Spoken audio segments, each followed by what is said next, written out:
Bonjour à tous et bienvenue sur Chess Me. Alors pour la troisième partie où j'ai voulu appliquer mon processus de réflexion, j'avais décidé de deux choses. J'avais décidé d'aller plus vite et de mettre un adversaire plus fort, Stockfish 7. Alors on va regarder tout de suite ce qui s'est passé. Ça faisait deux différences. Parfois quand on fait des réglages on dit qu'il faut bouger qu'un truc à la fois. Euh, alors il s'est passé en fait que j'ai plutôt bien joué au début de la partie. J'ai même pris l'avantage un moment. J'avais les noirs. Et on va dire jusqu'au 22e coup, parce que dès le premier coup j'étais un peu hors répertoire, hein, donc ces 22 coups comptent, ça allait à peu près. Et puis j'ai perdu le fil, et on peut dire que j'ai paniqué, parce que ça a été totalement n'importe quoi, j'ai eu trois grosses erreurs. Alors une première ici, où ça balance un petit peu, et après là on voit je perds beaucoup, à nouveau ici et à nouveau ici, donc en fait quand ça se gâte beaucoup. Et je me souviens très bien de la partie puisque je viens de la jouer. C'est vrai que j'ai paniqué, en fait, j'ai perdu le fil, j'ai plus été capable de réfléchir de façon constructive et on va dire analytique. Et donc j'ai totalement lâché mon process et je ne l'ai pas appliqué comme il fallait. Donc c'est intéressant en soi. Pour moi, et toujours pareil, hein, si je vous montre ça, c'est aussi pour vous dire ce que vous devez faire vous-même sur vos parties pour essayer de progresser, essayer de comprendre ce qui ne va pas. Quand je sens que je perds le fil et que la partie m'échappe, eh bien il y a plein de messages d'alerte, le stress en fait, hein, qui se met en route. Et ce stress, évidemment, de par sa fonction primaire qui est de nous préserver, nous empêche de réfléchir de façon constructive. Donc il faut que je travaille là-dessus. C'est intéressant. Deuxième enseignement, j'ai pas à m'alerter sur mon histoire d'exercice de processus, ça reste un bon exercice. Et d'ailleurs, c'est lorsque je n'applique plus bien ou que je ne réalise plus bien cet exercice que ça ne va pas. Donc l'exercice en lui-même, il faut vraiment que je continue. Voilà, donc des enseignements riches sur le stress, sur le processus. Qu'est-ce que je peux dire d'autre? Ouais, ça se passait bien. Je suis content d'être arrivé là face à un adversaire plus fort. Lui, par contre, a bien joué, on voit. Hein, une seule imprécision, une seule erreur et 15 de perte moyenne en senti-pion. Pour ma part, j'étais, on va dire, en dessous de mes standards. Mais comme c'est très bien montré sur ce graphique, surtout à la fin, où c'est parti totalement en cacahuète. Alors maintenant, on va regarder. La partie, elle est intéressante aussi pour moi au niveau de l'ouverture, parce que E3, alors là, hors répertoire tout de suite, c'est pas un coup qu'on nous joue souvent. Merci l'ordinateur de nous proposer ça. Beaucoup de gens répondent par G6, cavalier F6 ou D5, troisième réponse que j'ai choisie. Et B3 peut venir, alors là j'aurais été encore plus surpris, mais ok, avec B3 je vois l'idée.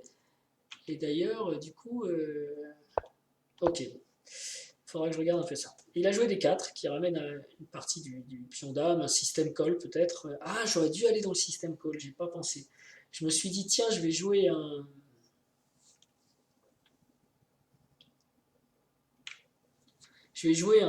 Londres à l'inversé, mais peut-être système call. Quoique si je joue C4, ça va être délicat. Cavalier F6, c'est sûrement la meilleure réponse. J'ai joué fou F5, ces joueurs. J'ai pris un petit risque. Et allons-y, on va voir si ça joue.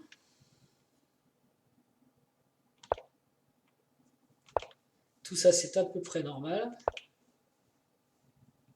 Et là, ça l'est moins. Bon, ok. De toute façon, il y avait déjà très peu de parties. Donc, pas grand-chose à apprendre sur cette ouverture. C'est 6, un coup normal. Donc j'ai un système de longue couleur inversée qui est beaucoup moins ambitieux parce que je vais avoir du mal à empêcher E4. En fait, bon, si on joue E4, enfin, s'il arrive à pousser E4, il aura un meilleur centre quand même.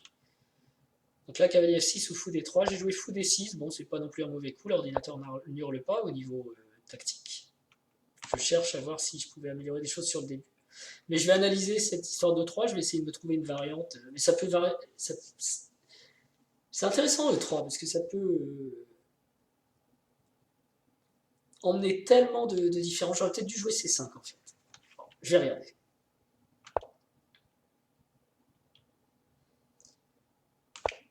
Ok, pour l'instant, tout est à peu près normal, il n'y a pas grand chose à dire. Et là, j'ai réfléchi à fou B4 et l'ordi n'aime pas fou B4. Il aurait voulu me voir jouer petit roc, ce qui est un peu curieux mais possible. Ou D prend C4 qui gagnait pas un pion comme je vous ai dit parce qu'il sera très difficile à défendre. Alors il va être défendu avec B5, mais c'est je pense après B3 pion prend que je vais avoir du mal à défendre mes pions C quoi en fait. Ou C prend B3 et ici je vais avoir un gros problème à défendre ce pion. Donc bon. Il donne quand même un gros avantage, on va regarder un peu la variante. Cavalier E2 pour l'attaquer tout de suite, pourquoi pas. B5, on défend. Tout le monde va roquer, ok, on se met à l'abri, ça je suis d'accord aussi. Et donc B3, vous voyez, tout de suite il pense à B3. Et on a un problème de défense du pion. La machine cherche le... Alors si on s'accroche au pion, pion prend. Dame prend C6, gagne un tempo sur le fou. Et il y a le problème du pion C6 qui, comme je vous disais, est faible. Et bon, il est toujours content, mais...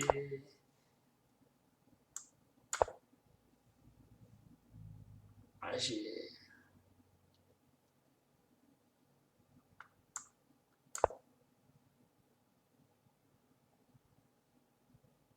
on a déjà plus le pion de plus. Voilà. Bon, a priori, quoique, il veut s'y accrocher, mais c'est un ordinateur. Ok, il était possible de garder le pion, mais en jouant kamikaze. Ok, je le note. Quoique, il va encore falloir prouver qu'on peut garder le pion. On ne peut pas garder le pion. Mais on a bien avancé les pions à L-Dame. Donc voilà, cette histoire, les pions C allait être faible, mais bon, moi j'ai pas voulu y aller, alors dit, il va les yeux fermés. Au final, il revient à moins 0,6. Qu'est-ce qu'il y avait d'autre? Il y avait peut-être petit roc, d'accord. Et donc ma fou B4 pour jouer sur la case E4, que l'ordi n'aime pas, première imprécision.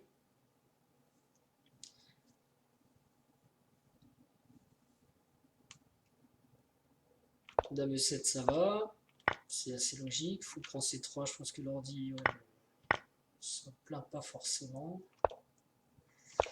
Ok, jusqu'ici tout va à peu près bien. Vous voyez, en plus, ah oui, tour C1, ça servait à rien. Là, clairement, c'est une imprécision de sa part. A3, A5, oui, ok. Et G5. L'ordi préfère F5. C'est vrai. On peut préparer avec F5 aussi. Cavalier F6, c'est peut-être mieux. G5, c'est un peu plus dangereux. Et il faut que l'ordi trouve les bonnes défenses. Ça, c'est une bonne défense. F5 que j'ai hésité à jouer, c'est le bon coup aussi.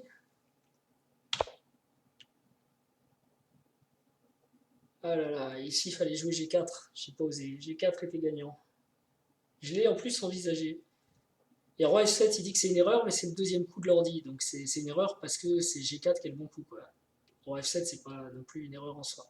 Bon, on va regarder G4 alors. Donc sur G4, l'ordi veut même pas prendre. Moi j'avais regardé cette variante avec tour prend H2, mais j'arrivais pas à la faire marcher. Mais c'est vrai que si on joue Dame H4 direct, c'est beaucoup plus net. Je m'en veux déjà d'avoir raté ça. Donc c'est impossible. Et là, l'ordi nous donne fou E1 pour résister. Mais on peut ouvrir, quoi. Et on est content. Oh là là, j'ai raté ça.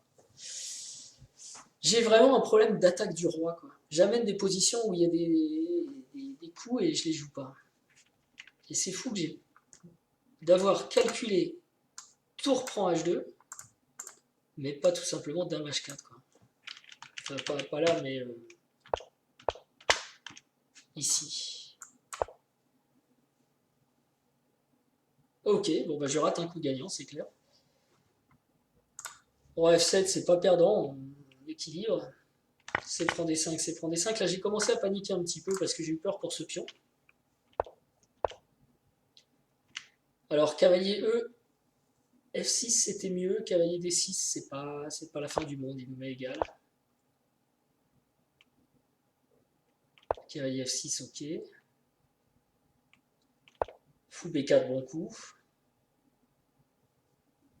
G6 pour défendre, bon coup. Dame F2, bon coup. Pour l'instant, tout le monde joue les premiers coups de l'ordi.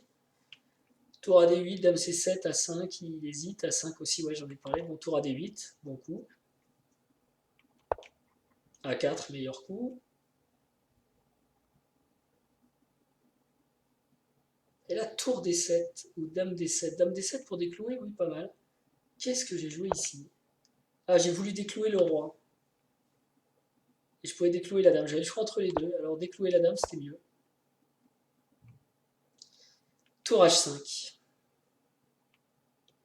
J'y ai pensé, mais j'y croyais pas. Tour H5, je pensais que ma tour allait s'enfermer. J'ai préféré cavalier H5 pour répéter les coups. Et j'étais persuadé que ce pion n'arriverait pas au bout si je le prenais en E5. Donc ici, il faut jouer dame F6. avec une position ouais, équilibrée. Ce qu'il y a, c'est que quand mon cavalier est parti, voilà, j'arrive à comprendre la nature de mon erreur, et ça c'est important, je pense, dans le cadre de l'analyse, il y a les erreurs tactiques, mais il y a la raison des erreurs aussi. C'est quand mon cavalier est parti en H5, c'était pour... Moi, ce que j'ai vu, c'est Dame F2, et cavalier revient. Et c'est tout. Donc j'ai pas trop calculé les conséquences de cavalier H5. Check. Quand la dame est venue là, ça m'a un peu surpris parce qu'au début je pensais que c'était pas viable. Et donc j'ai commencé à analyser ça en oubliant totalement que mon cavalier, une fois pion prend, n'a plus de case de retrait. J'ai totalement oublié mon cavalier. Et j'ai aussi oublié mon processus parce que j'aurais dû faire pion prend, pion pousse, cavalier, et après, que menace-t-il? Il peut menacer ce cavalier, qui n'a plus de case. Ou alors il faut que on va dire que j'approfondisse le processus, c'est-à-dire que je ne m'arrête pas à la première attaque. Ok, il y a ça, mais il y a encore une attaque possible. Et ce coup de pion, j'aurais dû le voir même comme un candidat des blancs très vite. C'est un coup d'attaque, c'est un coup tempo. Bon, immédiatement, il y a du cavalier F6, mais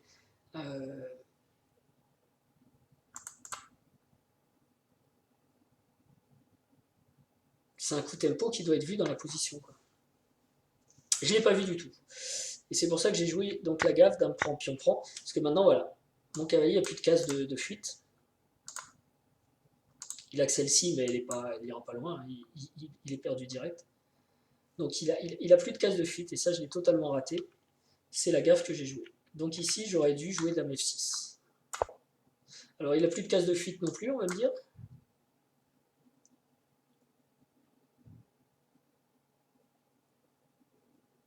Qu'est-ce qui se passe sur G4?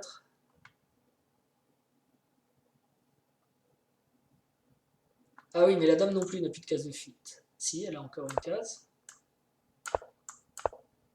C'est pas génial ce qui se passe ici. Ah, ouais, bon, ça c'est de la variante, ok. J'étais à 10 km d'imaginer des choses pareilles.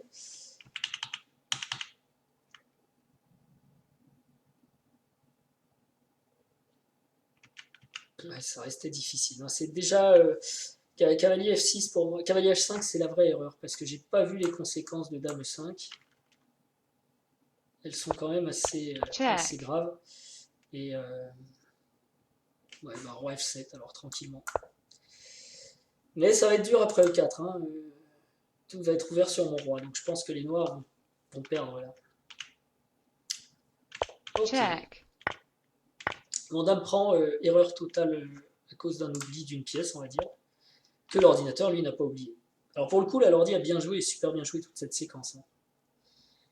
Donc ici,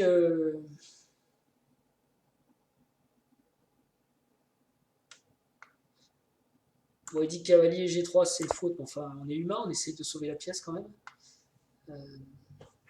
Parce que cavalier C7, ça la sauve pas, il peut juste la prendre. Voilà. Donc, ok, je prends un pion, c'était peut-être mieux que ce qui est arrivé dans la partie, c'est vrai, mais fou E7, et là,